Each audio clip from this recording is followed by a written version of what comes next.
Hello guys, so welcome back. जैसा कि आपको पता है हम अभी तक 10th साइंस के चैप्टर्स के बारे में पढ़ रहे थे। हमने अभी तक उसमें केमिस्ट्री के 4 चैप्टर को पढ़ लिया है। आज हमारा उसमें केमिस्ट्री का लास्ट चैप्टर रहता है, 5th चैप्टर। वो है पीरियोडिक क्लासिफिकेशन ऑफ एलिमेंट्स, जिसे हम हिंदी में कहते हैं तत्वों का आवर्त वर्गीकरण। आज हम इसके बारे में पढ़ेंगे। वीडियो को स्टार्ट करने से पहले आपसे रिक्वेस्ट है, यदि आप मेरे चैनल पर नए हैं तो प्लीज़ चैनल को सब्सक्राइब कर देना और बेल आइकन को प्रेस कर देना, ताकि मेरी आने वाली हर न्यू वीडियो की अपडेट आपको समय पर मिल सके। तो आइए स्टार्ट करते हैं पीरियोडिक क्लासिफिकेशन ऑफ एलिमेंट्स। सबसे पहले हम देखते हैं कि एलिमेंट्स का क्लासिफिकेशन क्यों किया गया। क्योंकि जैसे आप जानते हैं कि नेचर में बहुत सारे एलिमेंट्स मिलते हैं। अभी तक नेचर में सबसे ज़्यादा 118 एलिमेंट्स को डिस्कवर कर लिया है। तो इन सारे एलिमेंट्स को आइडेंटिफाई करने के लिए कि कौन से मेटल होते हैं, कौन से नॉन मेटल होते हैं, कौन से किस ग्रुप में आते हैं, इन सबको इजीली वे में आइडेंटिफाई कर सके हम, इसके लिए क्लासिफिकेशन किया गया। इसको एक पीरियोडिक टेबल में के फॉर्म में इसको बताया था मेंडलीफ ने, जिसे हम मेंडलीफ के पीरियोडिक टेबल कहते हैं। तो उसके बारे में भी हम आगे पढ़ेंगे। सबसे पहले हम देख लेते हैं कि इसका क्लासिफिकेशन क्यों किया गया। हमें देखते हैं, जैसे यहाँ पे लिखा है, प्रकृति में जितने भी तत्व मिलते हैं उनको व्यवस्थित रूप में रखकर वर्गीकरण करके इसका पता रखते हैं। आसानी से तत्वों की पहचान कर सकें, इसके लिए इसका वर्गीकरण करते हैं। अभी तक नेचर में कम से कम 118 एलिमेंट्स को डिस्कवर कर लिया है। इसके लिए बहुत सारे साइंटिस्ट थे, उन्होंने अपने अपने हिसाब से थ्योरीज दी थी। तो उसमें सबसे पहली थ्योरी आती है डोबेन-राय के त्रिक या ट्रायड। 1817 में डोबेन-राय ने जो इक्वल प्रॉपर्टी वाले जो एलिमेंट्स थे उनको एक ग्रुप में रखा। इसमें 3 तत्व वाले ग्रुप को बनाया, जिसे इन्होंने ट्रायड कहा। इनके अकॉर्डिंग जो ट्रायड था उसमें जो एलिमेंट्स थे उनको उनके एटॉमिक मास के अकॉर्डिंग इन्हें इंक्रीजिंग फॉर्म में रखा था। और जो ट्रायड में 3 एलिमेंट थे उसमें से फर्स्ट और थर्ड एलिमेंट का जो एटॉमिक मास का जो एवरेज होता है वो सेकेंड एलिमेंट के एटॉमिक मास के बराबर होता है। मतलब कि जो 3 जो एलिमेंट्स है उनको इंक्रीजिंग फॉर्म में रखा इन्होंने। तो बीच वाला जो एलिमेंट होता है उसका जो एटॉमिक मास होता है वो दोनों जो एलिमेंट होते हैं अदर, उनके एटॉमिक मास के एवरेज का होता है। यहाँ पे देख सकते हैं फॉर एन एग्जाम्पल कि लिथियम को लिया है, सेकंड इसमें सोडियम को लिया है, थर्ड इसको पोटेशियम को लिया है। ये इनके एटॉमिक मास दे रखे हैं। अब एटॉमिक मास हम कैसे निकालते हैं वो यहाँ बताया गया है। एवरेज एटॉमिक मास को कैलकुलेट करने के लिए जैसे कि यहाँ पे देख सकते हैं कि जो पोटेशियम है जिसका एटॉमिक मास है 39, उसको लिखा हमने, और लिथियम का जो एटॉमिक मास है 7, उसे लिखा। इन दोनों को हम ऐड करके इसमें 2 का डिवाइड कर देंगे तो आता है 23, जो कि सोडियम का एटॉमिक मास है। इसके अलावा इन्होंने ये ट्रायड दिया, आप देख सकते हैं यहाँ पे लिथियम, सोडियम और पोटेशियम का ट्रायड दिया। इनका अगर एवरेज एटॉमिक मास निकालते हैं तो सोडियम का इनका जो एवरेज एटॉमिक मास होता है वो सोडियम के एटॉमिक मास के बराबर होता है। यहाँ पर भी इसी तरह से किया गया कि जो बेरियम और हम कैल्शियम का निकालते हैं एटॉमिक मास का एवरेज, तो स्ट्रोंशियम के एवरेज के बराबर होता है। इसी तरह ब्रोमीन, क्लोरीन और आयोडीन का एवरेज एटॉमिक मास निकालते हैं। ये था डोबेन-राय का ट्रायड। इसमें इन्होंने 3 इक्वल प्रॉपर्टी वाले एलिमेंट्स को साथ रखा, उनका एवरेज जो एटॉमिक मास निकाला। तो उन्होंने कहा कि दो एलिमेंट का एटॉमिक मास सेकंड वाले या बीच वाले एलिमेंट के एटॉमिक मास के इक्वल होता है। इसके अलावा सेकंड जो इसमें थ्योरी दी थी एलिमेंट्स के जो क्लासिफिकेशन को लेकर वो थी न्यूलैंड्स का अष्टक सिद्धांत या ऑक्टेव लॉ ऑफ न्यूलैंड्स। अब हम इस थ्योरी को देखते हैं कि न्यूलैंड्स ने क्लासिफिकेशन को लेकर क्या थ्योरी दी थी। इन 1866 Newlands arranged all elements in increasing order according to atomic mass।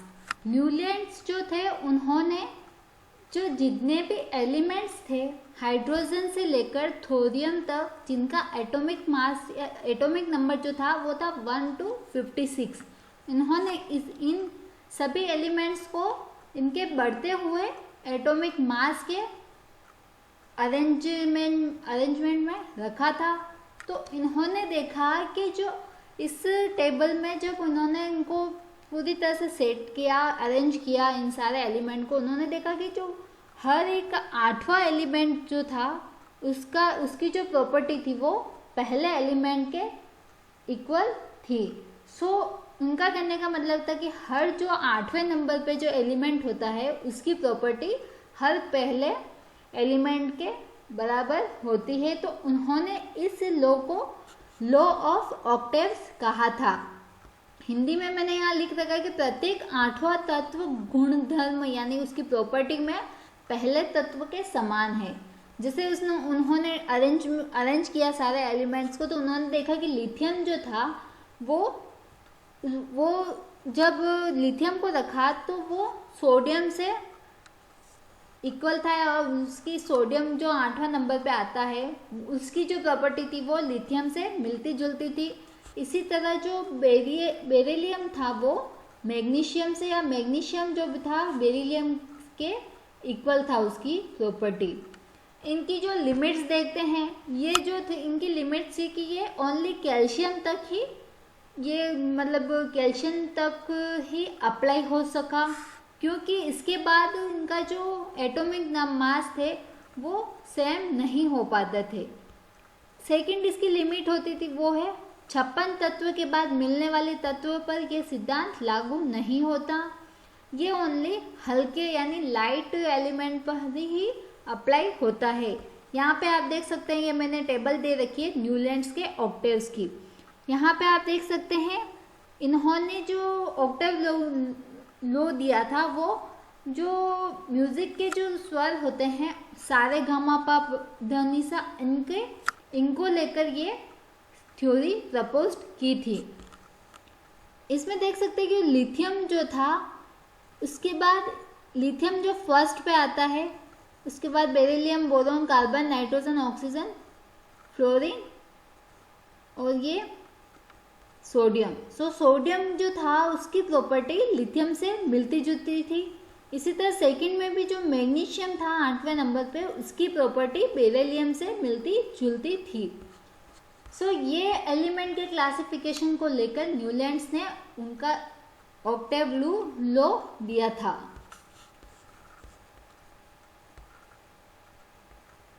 अब बात आती है अव्यवस्थित से व्यवस्थित करना, मतलब कि जो एलिमेंट्स कि सही तरह से अरेंज्ड नहीं थे उनको सही तरीके से अरेंज करना, ये किया था मेंडलीफ ने। इन्होंने एक पीरियोडिक टेबल दी थी जिसमें इन्होंने सारे एलिमेंट्स को मेटल, नॉन मेटल या मेटेलॉइड्स इन 3 पार्ट में डिवाइड करके वहाँ पर अरेंज किया था।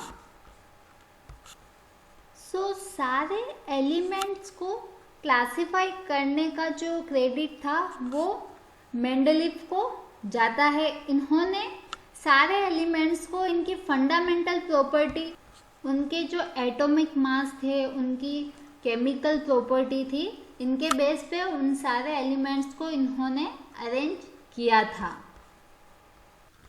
अब इसमें आता है कि जो केमिकल प्रॉपर्टी को समझाने के अकॉर्डिंग उन्होंने हाइड्रोजन और ऑक्सीजन को चुना था, क्योंकि ये दोनों जो एलिमेंट है ये ज़्यादातर एलिमेंट्स के साथ कंपाउंड्स बनाते हैं।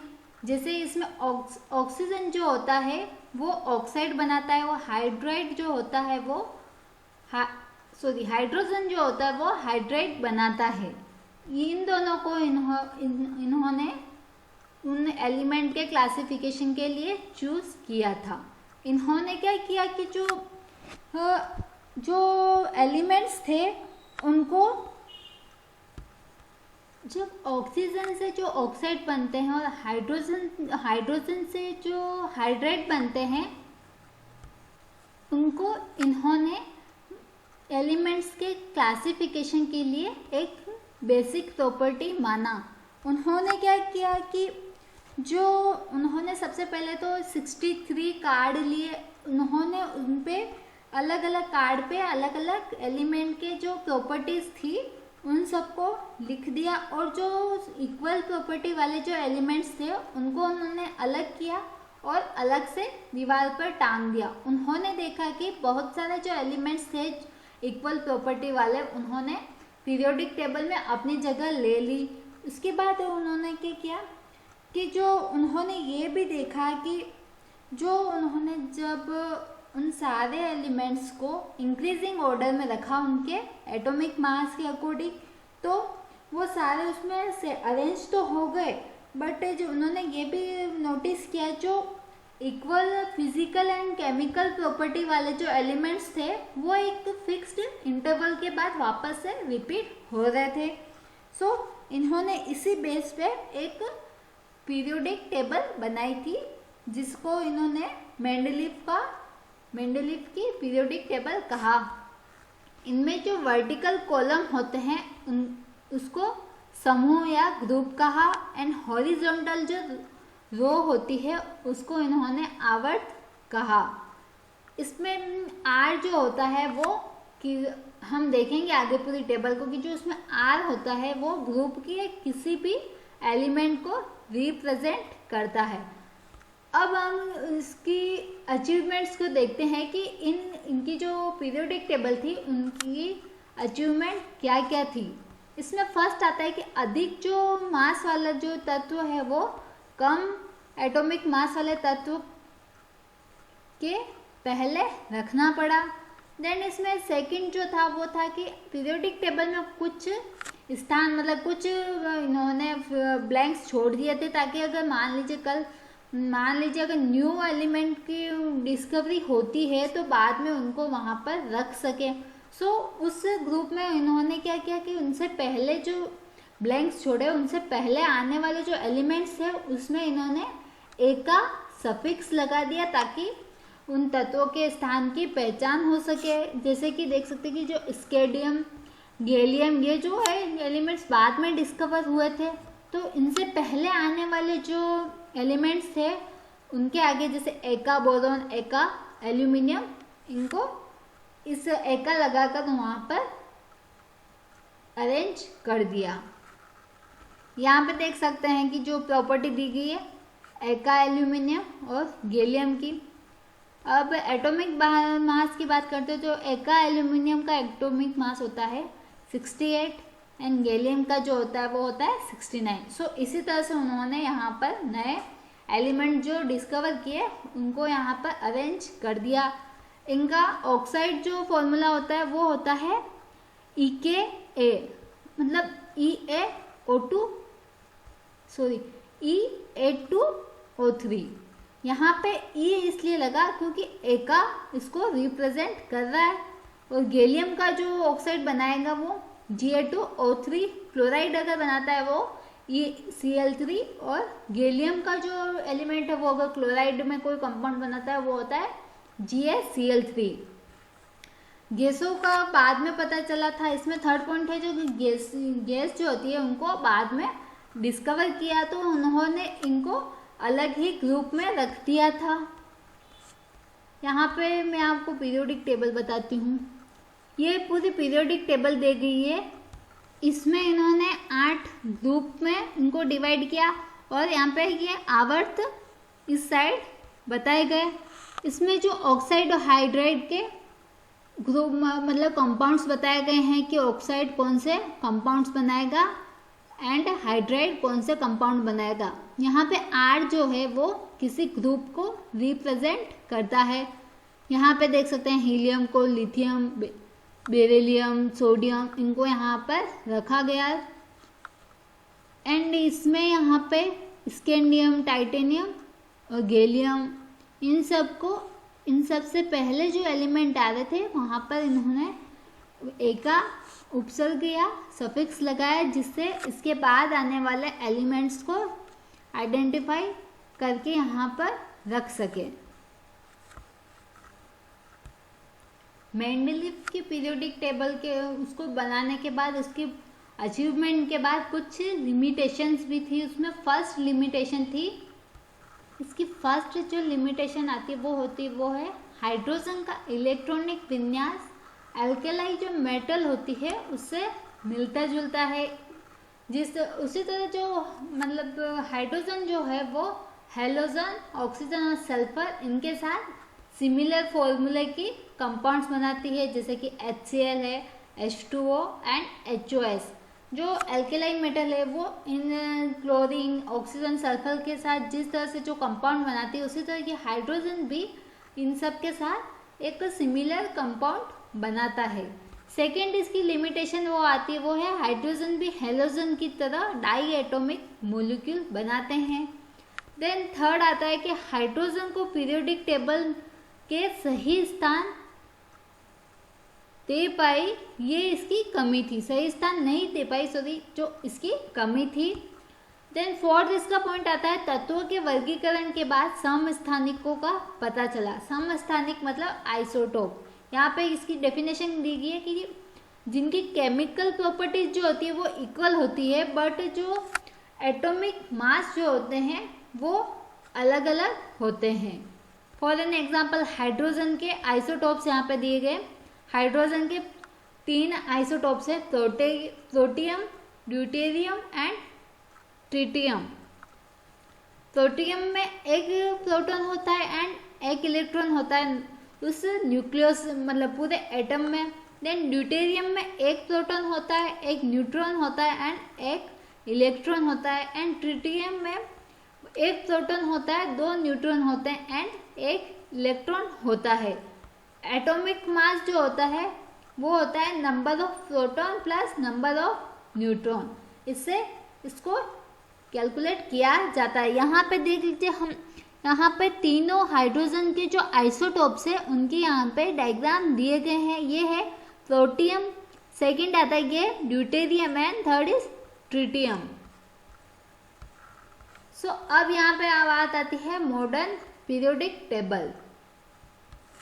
मॉडर्न पीरियोडिक टेबल में 1913 में हेनरी मोजले जो थे उन्होंने बताया कि जो एलिमेंट के जो एटॉमिक नंबर होते हैं वो एटॉमिक मास से ज़्यादा मतलब ज़्यादा एक्टिव या फंडामेंटल यूज प्रॉपर्टी होती है।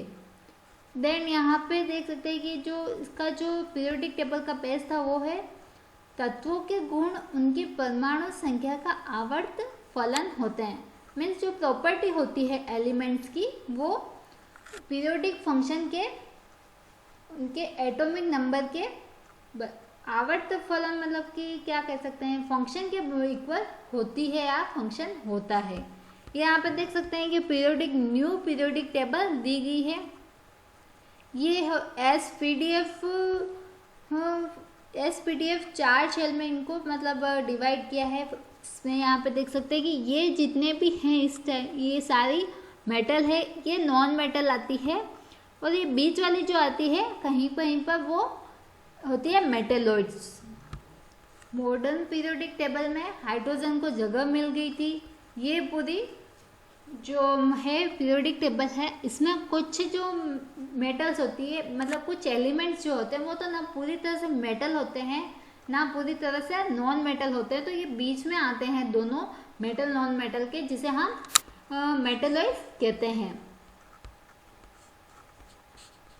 एंड अब इसमें कुछ प्रॉपर्टीज आती है न्यू मतलब कि न्यू मॉडर्न जो पीरियोडिक टेबल थी उसके लिए। इसमें फर्स्ट जो पॉइंट आता है वो वैलेंसी का होता है।